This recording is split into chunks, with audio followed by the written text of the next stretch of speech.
नमस्कार मंडळी, आपण मस्त मशरूम मसाला बनवला आहे. एकदम कमी साहित्यामध्ये पटकन तयार होतो. चला तर मग करूया. एक पॅकेट मशरूम घ्यायचे आहे. ते स्वच्छ करून त्याच्यावरची स्किन पूर्ण काढून घ्यायची आहे आणि स्वच्छ पाण्याने असे धुवून घ्यायचे आहे.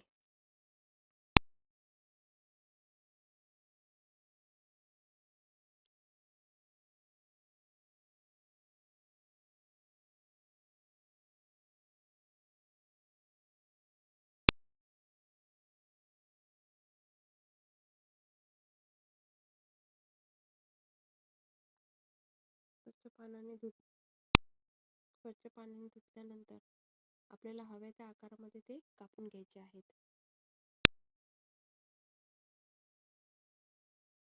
त्यानंतर आपल्याला पेस्ट बनवायची आहे. त्यासाठी कांदा, टोमॅटो आणि मिरची हे मिक्सरमध्ये जाडसर असं वाटून घ्यायचे आहे.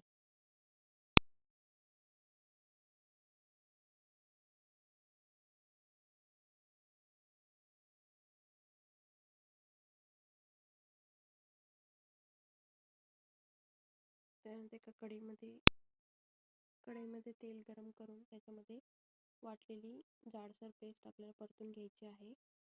त्यानंतर आपण एक मसाला तयार करण्यासाठी लाल तिखट, हळद, धणेपूड, जिरेपूड, मीठ आणि पाणी ओतून आपल्याला एक पेस्ट बनवलेली आहे.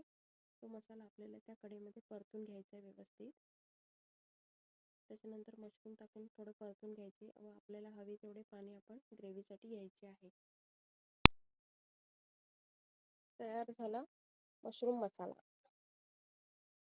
त्याच्यानंतर मी जिरा राईस बनवते. त्याच्यात थोडंसं जिरे, तेजपत्ता, मिरची आणि शिजवलेला राईस थोडंसं पूर्णपणे परतून घेतलंय. तयार झाला आपला मशरूम मसाला आणि जिरा राईस. थँक्यू.